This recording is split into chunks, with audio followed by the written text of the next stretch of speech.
So going in depth today, the average price for a gallon of gas topped $3 nationally today for the first time since 2014, according to AAA.com. The spike resulting from a run on gas in the south and the east because of a cyber attack against Colonial Pipeline.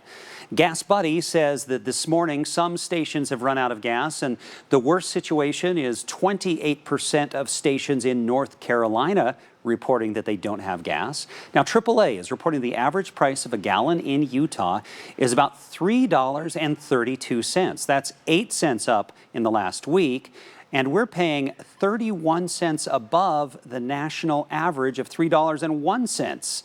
And none of our supply is in the West has been disrupted because of the Colonial hack. So we got to figure out what's going on here. There's so much. So we asked Aldo Vazquez from AAA to join us and talk about what is happening. Aldo, let's start with that national picture. The pipeline shut down. The oil companies, though, and the Fed said, hey, there's plenty stored up to last a while they fix the pipeline, so don't worry about it. What's going wrong? Why this run?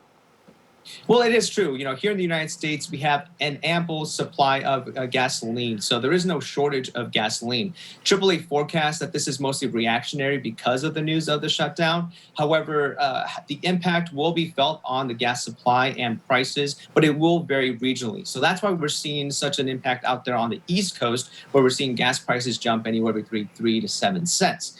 It's important to note, though, even with that pipeline shut down, it's still being supplemented by foreign imports and other pipelines as well.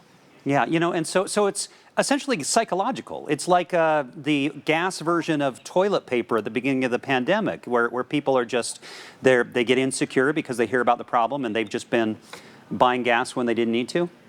Yeah, exactly. That's pretty much what's happening here. Even before the pipeline news came out, we anticipated that May would see large increases in gas prices, especially the closer we got to the Memorial Day holiday.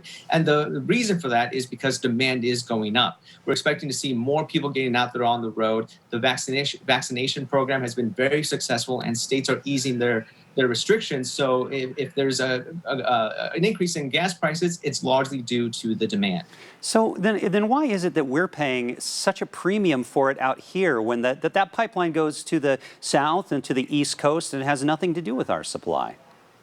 So out here on the West Coast, it's just that we normally pay more for gasoline out here on the West Coast than we do out there on the East Coast. There are a lot of contributing factors that go into that. Just how we get the gasoline delivered into the state is one of the major factors. Okay, yeah. I mean, I guess if the main, I guess refining areas are what, Houston and New Orleans and those areas. So I guess the supply, I mean, it's just quicker to get stuff there. So then, what are we looking at as Memorial Day approaches? Do you think are we going to see these prices continue to rise? Yeah, we do anticipate gas prices to continue to go up, especially as we get closer to the holiday. And road trips are going to be the preferred method of getting around, making up about 93% of all the travel that's going to take place during the Memorial Day weekend.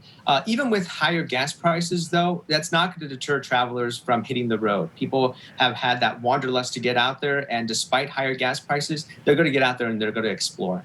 You all track the travel kind of tendencies of Americans, and it has been a very strange year and couple months for that. So as you look forward to Memorial Day and beyond, are you looking to see a difference in what people are doing, and do you have are you getting some data about what people intend to do that's different from, I don't know, maybe all the camping that they did during the pandemic because hotels were a little bit more iffy?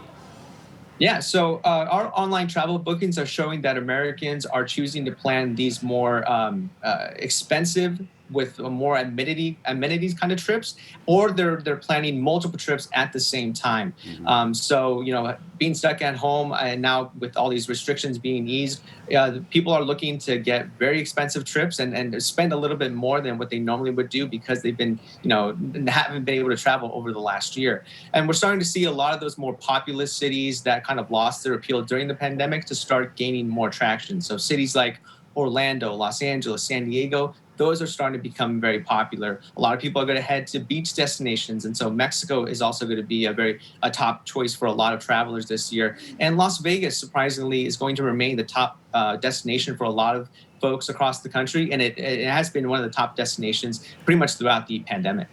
Just last question here. I know people come into to AAA to get advice on what to do.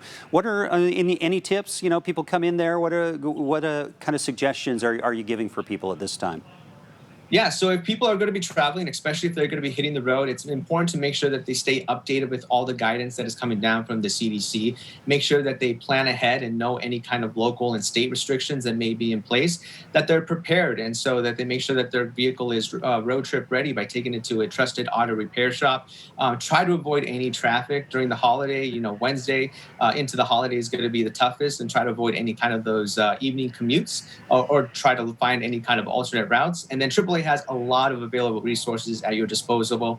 We have a COVID-19 tracking system. We have a triptic.aaa.com, which lets you plan your trip. And we also have AAA tour books, which allow you to figure out any kind of fun things to do on your destination.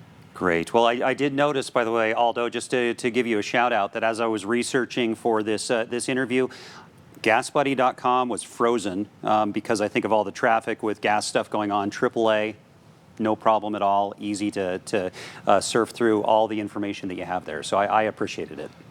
Yeah, always happy to help. Okay. Aldo Vazquez from AAA in Utah. Thank you so much for the help. Thank you for having me.